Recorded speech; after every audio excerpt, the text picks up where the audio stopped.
This is a PlayStation 5 controller, and unfortunately for it and myself, the battery is so worn out that it no longer holds a charge long enough to be useful. So today, I'm going to show you how to easily replace and upgrade the internal battery. Links to everything you need will be down in the video description below. There's a lot to get through, so let's get started.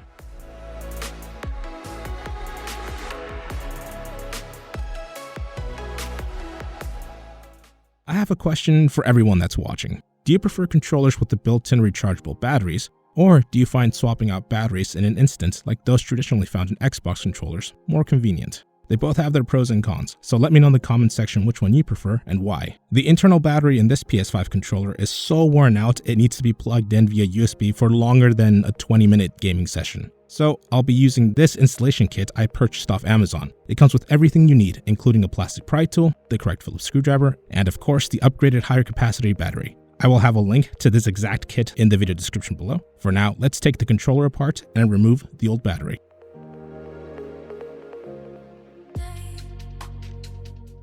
We need to expose a total of 4 hidden screws. The first 2 are located right behind the plastic bezel. So first thing we need to do is to take the included pry tool and pop off the clips holding down the bezel to the controller. I like to start off by popping off the clips holding both ends of the bezel down. This will make popping off the remaining clips holding the bezel down a lot easier. Go ahead and slide the bezel up until it starts to clear the thumbsticks and gently pull it out at an angle to avoid snapping these 2 tabs, and just set it aside for now.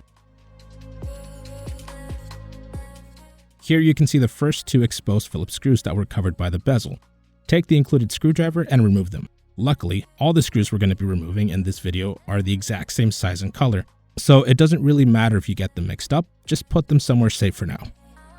The last 2 screws are located right behind the R1 and L1 buttons, so let's pop those off. Let's start off with the R1 button, and the easiest way I found is to bend the R2 button, and that's going to give you better leverage using the pry tool to pop it out. If you can, use another finger like I am to hover over the button to keep it from flying off.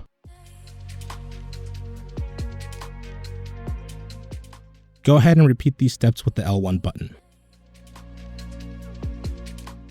Just like before, take the included Phillips screwdriver and remove both these screws. Again, these are the same size and color as the ones we removed earlier, so it doesn't really matter if you get them mixed up. Just put them somewhere safe for now.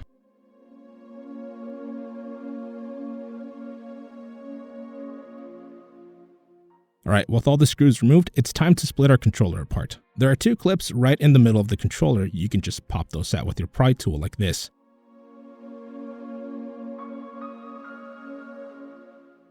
The rest of the clips can be popped off with your hands using a gentle amount of pressure like I'm doing here.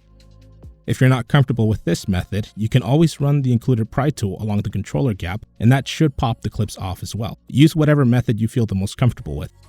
At this point, the bottom shell should easily slide out and expose the old battery we're going to be removing.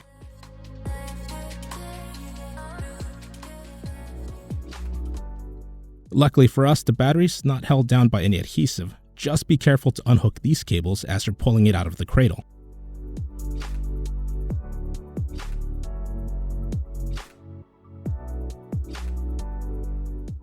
Now, the connector, you can gently wiggle it out, and it should just come out without any issues like so. Alright, let's quickly compare our old and new batteries. Different PS5 controllers will have different stock mAh capacities. This one has a stock rating of 1,560 mAh, while the new upgraded battery has a rating of 2,650 mAh. That's a substantial upgrade, and some PS5 controllers come with an even smaller 1,050 mAh battery capacity. So it's definitely worth the hassle to upgrade the battery, especially if you're a hardcore gamer who invests hours and hours a day gaming. Anyway, installing the new battery is hard to mess up. Just pay attention to the tabs on the battery connector, as they will only plug into the controller one way. As you can see, trying to plug the connector in the wrong way won't allow the tabs to align and prevent it from slotting in. Now, plugging it in the correct way will allow the tabs to align and slot in almost effortlessly. Another way to know if you're installing it the right way is to note the colors of the cables. The black cable will be closer to the trigger buttons, and the red cable will be facing more towards the center of the controller. You can use the pry tool to press the connector down, or your finger works just as well. Just make sure it's pressed in all the way. Lastly, place your new battery into the cradle and make sure the cables go underneath the hook where the old ones went. And with that done, let's put our controller back together.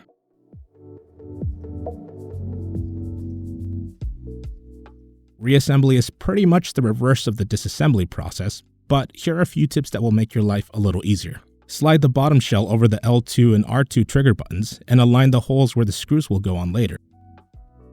Then just press both halves of the DualSense controller together. A gentle amount of pressure should be more than enough to get all the clips to clip back together. You shouldn't need to use any excessive amount of force to get them to clip together, otherwise something is misaligned and it's best to pry both halves and try again.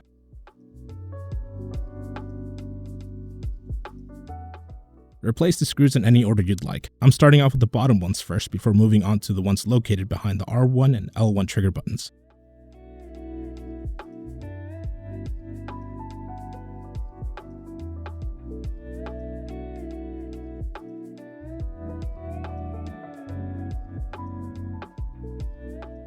Popping back the L1 and R1 trigger buttons is going to be hard to show you, but it's a lot easier than it looks. So you see these two inner prongs inside the button itself. What you want to do is to make sure they slot into this rectangular opening, and it should just pop in with very little pressure. If you feel like you're trying too hard to force it in, it's most likely misaligned and it's best to try again.